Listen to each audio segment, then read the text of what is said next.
నిరసనలో ప్రాజెక్టులు సిట్టు ఇది కూడా అండి దిగజారుడుకు పరాకాష్ట. ఇది ఎవరు దిగజారారు ఎవరు దిగజారిచారు నేను చెప్పలేను. కానీ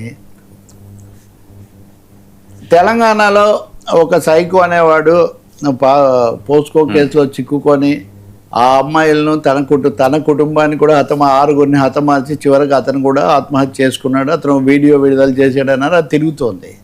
అసలు అతను అంత జరుగుతుండే అతను ఎందుకు అడ్డుకోలేకపోయారు, లేకపోతే అతని మీద ఫిర్యాదు కుటుంబ సభ్యులు చేసిన ముందే ఎందుకు పోలీసులు రంగంలోకి రాలేదన్నది ఒక మాట. అయితే తెలంగాణ రాజకీయాల్లో ఆంధ్రప్రదేశ్ రాజకీయాల్లో ముఖ్యమంత్రుల స్థాయిలో ఈ ప్రస్తావన రావడం నిజంగా షాకింగ్.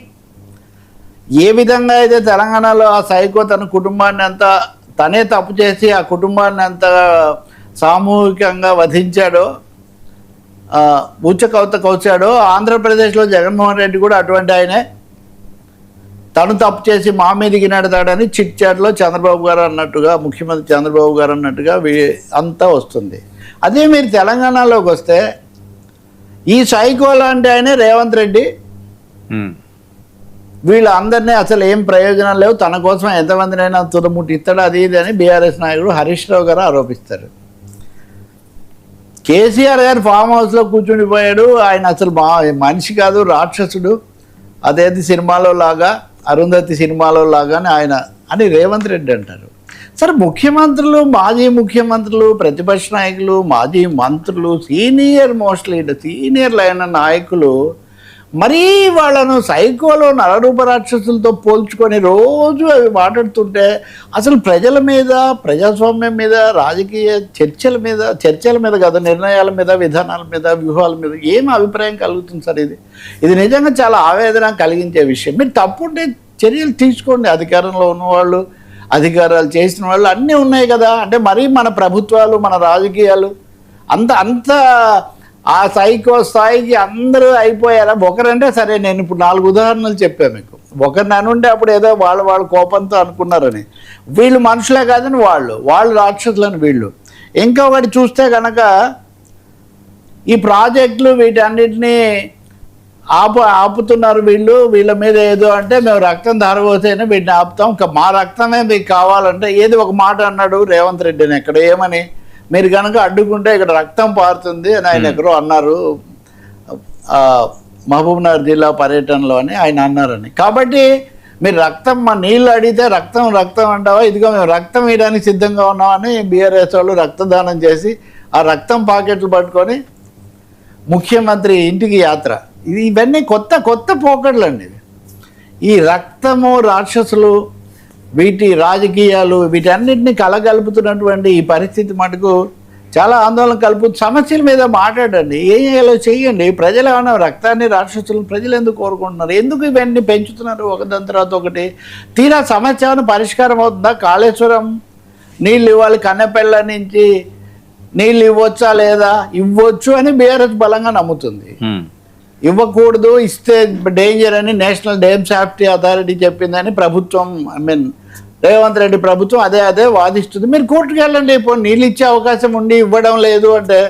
రెండోది, కేసీఆర్ హయాంలో తప్పుదోవ పట్టించారు, ఇంజనీర్లను నేను జైలుకు పంపిస్తానని ముఖ్యమంత్రి అన్నారు అని.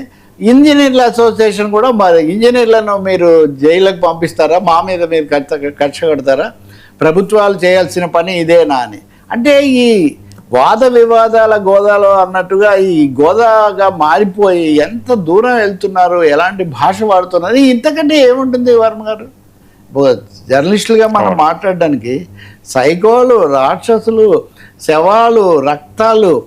మీది గొడ్డలి పార్టీ అంటే మీది బూడిద పార్టీ అంటున్నాను. గొడ్డలి పార్టీ సార్. ఆది మానవుడు గొడ్డలితోనే అడవులు నరికితే నాగరికత వచ్చింది సార్ ప్రపంచానికి. నిజానికి మొదలైంది అది. అలాగే పరశురాముడు కూడా గొడ్డలితో భూపతులను నరికిన చేసిన పరశురాముడవు నారాయణ అని దశావతారాలు పాడము పరశురాముని గురించి. పరశు అంటేనే అదే. సో గొడ్డలి పార్టీ అని వాళ్ళంటే బూడిద పార్టీ, బూడిద అని నిన్న మనం అనుకున్నాం కదా, నా దగ్గరే ఉంది బూడిద అన్నట్టుగా. ఆ బూడిద కూడా మామూలు బూడిద కాదు, చితాభస్మం. ఎక్కడిపోతున్నాయి రాజకీయ చర్చలు? ఇప్పుడు రాజకీయ నాయకులే ఇలా మాట్లాడుకుంటూ ఇంకా యూట్యూబర్లను ఎవరో ఎక్కడో తెలియదు అడ్రస్లే నుంచి ఎవరో కొత్తగా పెట్టుకొని ఏదో చేసిన వాళ్ళని అంటే ఏమవుతుంది? చాలా బాధాకరం. మీరు ఈ బూతుల నుంచి ఇదివరకు బూతులు ఎక్కువ తిట్టుకున్నారు, ఇప్పుడు బూతుల స్థాయి నుంచి రక్తాల స్థాయికి వస్తున్నారు. చూడండి, రాక్షసాల స్థాయికి వస్తున్నారు. ఇది ఏమాత్రం వాంఛనీయం కాదు. వెంటనే ఈ ధోరణిని ఆపాల్సిన అవసరం చాలా ఉంది. అందరినీ గౌరవించి ఎవరిని బలపరిచేవాళ్ళు వాళ్ళు బలపరుస్తారు, ఎవరికి ఓటేసేవాళ్ళు ఎవరికి తోడుగా ఉండేవాళ్ళు వాళ్ళు ఉంటారు. మీరు ఇంకా ఎక్కువ మందిని సమీకరించండి, కానీ ఈ గొడ్డళ్ళు రక్తాలు ఎవరికే వద్దు అంటున్నాను నేను. మళ్ళీ ఇప్పుడు వాళ్ళు ఎవరికి మమ్మల్నే చెప్తారా వాళ్ళకే చెప్తారా అందరికీ చెప్తున్నాం. ప్రాజెక్టులు ఏమైపోతున్నాయని.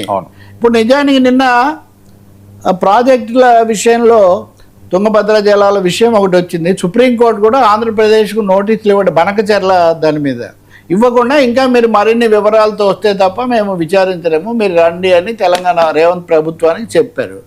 కానీ ఇప్పుడు వీళ్ళు ఏమంటారు, అసలు కావాలని బలహీనమైన కేసు వేశారు, అది సుప్రీంకోర్టులో వెనక్కి వచ్చింది. పసలేని దావా నీళ్లు ఆంధ్రతో అని ఈరోజు వాళ్ళు శీర్షిక పెట్టారు. ఒక విధంగా చెప్పాలంటే 2018 ఎన్నికల్లో రేవంత్ రెడ్డి పిసిసి కాంగ్రెస్ నాయకుడిగా ఉన్నారు, చంద్రబాబు నాయుడు గారు అక్కడ ముఖ్యమంత్రిగా ఉన్నారు, రెండు పార్టీలు పొత్తు పెట్టుకున్నాయి. సో అప్పుడు ఏ ఫిలాసఫీ వ్యూహం అయితే బీఆర్ఎస్ అనుసరించిందో, ఇప్పుడు పొత్తు లేకుండా ఒకరు ఎన్డీఏలో ఒకరు కాంగ్రెస్తో ఉన్నప్పటికీ వీళ్ళిద్దరు ఒకటే 2018 నాటి వ్యూహం మొత్తం పైకి తీసుకొచ్చారు. ఇది పని చేస్తుందా ఎట్లా పనిచేస్తుందని మనకు తెలియదు, కానీ ప్రాజెక్టుల సమస్య మటుకు పక్కదోవ పడుతుంది. ఇది ఆంధ్ర తెలంగాణ సమస్య కాదు కదా, అరే నదులు ఉమ్మడివి కదా. కాబట్టి కేంద్రమే దీన్ని ముగింపు పలకాల్సిన అవసరం ఉంది. Sir సర్పై ఐరాసే doubt